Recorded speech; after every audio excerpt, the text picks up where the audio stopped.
Hola amigos, ¿qué tal? Les habla el Dr. Elmer Luna. Bienvenidos a mi canal de YouTube. En esta ocasión vamos a hablar sobre la morfología de la lesión celular reversible.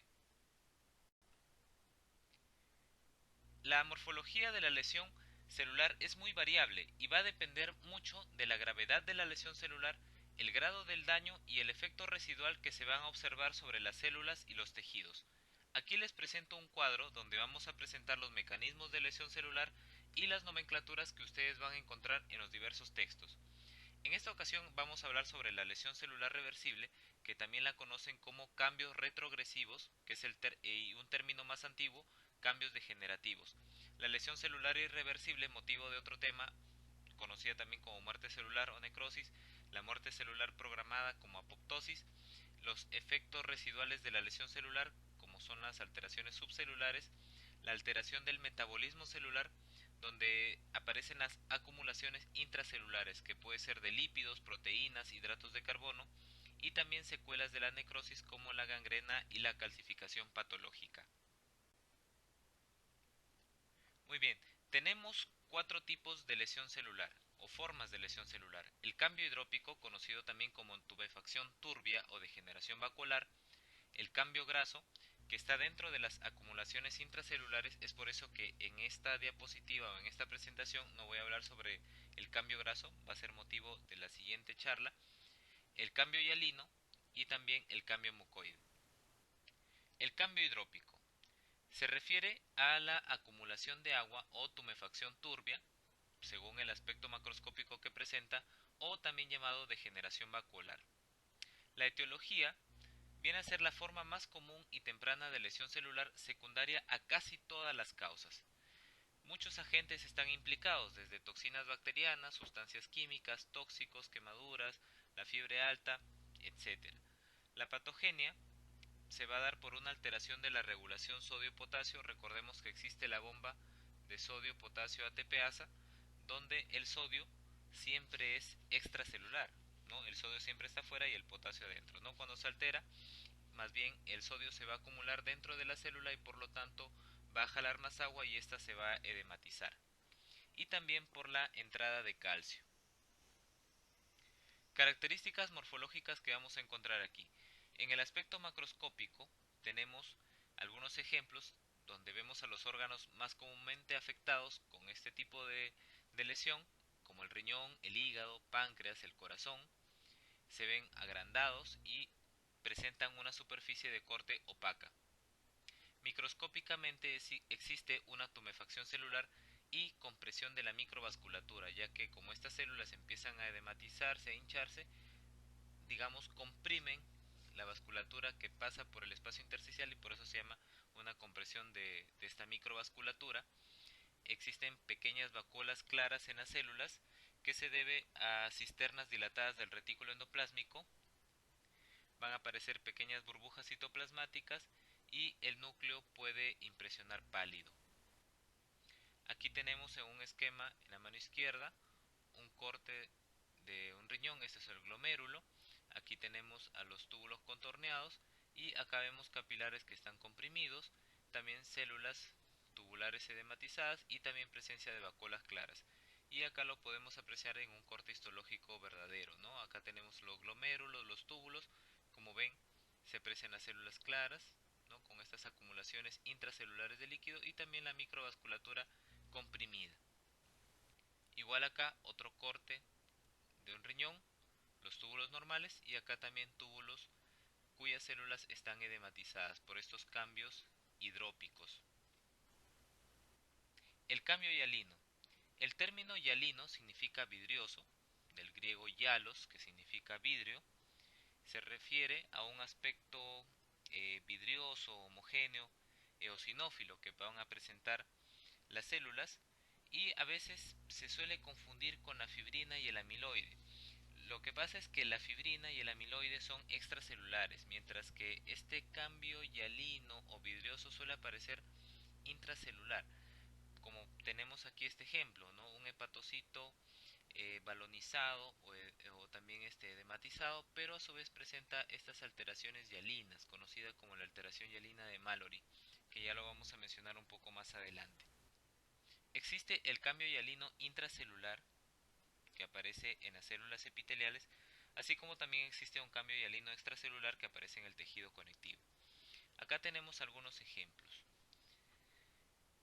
Las gotitas hialinas que aparecen en el túbulo contorneo proximal, como ya estaba mencionando, la degeneración hialina en el músculo recto del abdomen, también conocida como degeneración de Zenker con Z y con K, que aparece en la fiebre tifoidea, el cambio hialino de Mallory, que ya lo había mencionado, que se debe a una lesión alcohólica, inclusión de material hialino nuclear o citoplasmático, que suele aparecer en enfermedades virales, los cuerpos de Russell, que se debe a la presencia de inmunoglobulinas en el retículo endoplásmico rugoso en las células plasmáticas, ¿no? Acá tenemos las células plasmáticas y estas acumulaciones intracelulares de mucho de este material hialino intracelular y recibe este nombre propio, ¿no? Los cuerpos de Russell.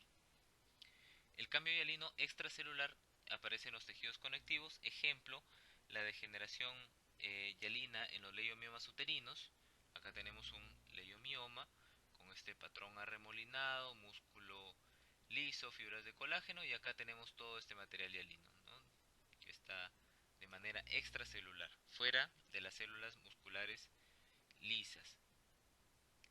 Cicatrices antiguas, también en las arteriosclerosis o arterioloesclerosis hialina, que aparece en los vasos renales, sobre todo en procesos o enfermedades crónicas como la hipertensión arterial y la diabetes mellitus, la glomerulonefritis crónica y los cuerpos amiláceos, que son comúnmente encontrados en la próstata, cerebro, también en los infartos pulmonares antiguos. Y el cambio mucoide, tenemos que el moco no es otra cosa que las proteínas más mucopolisacáridos, ¿no? Y la mucina también resulta ser parte fundamental de ello y viene a ser el principal componente. Ahora, la mucina puede aparecer también en el epitelio y en el tejido conectivo.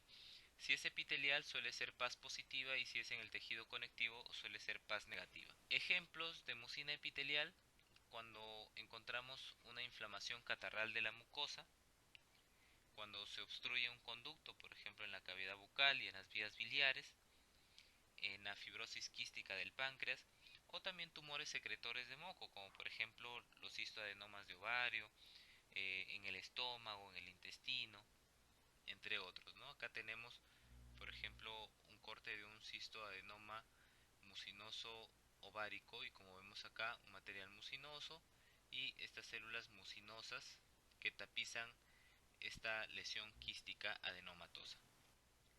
Y la mucina de tejido conectivo, donde podemos ver en degeneraciones mixoides de tumores como los mixomas, neurofibromas, también en neoplasias malignas como sarcomas, en el aneurisma disecante de la aorta, que es común la enfermedad de Marfan, en el mixedema, también, que aparece en el hipotiroidismo, y el ganglión, que es una lesión donde, sobre todo de la sinovial, donde aparecen estos cambios mixoides, ¿no? Y acá tenemos el mixedema, un corte histológico subcutáneo, acá vemos en la dermis profunda subcutánea donde se aparece este material mixoide.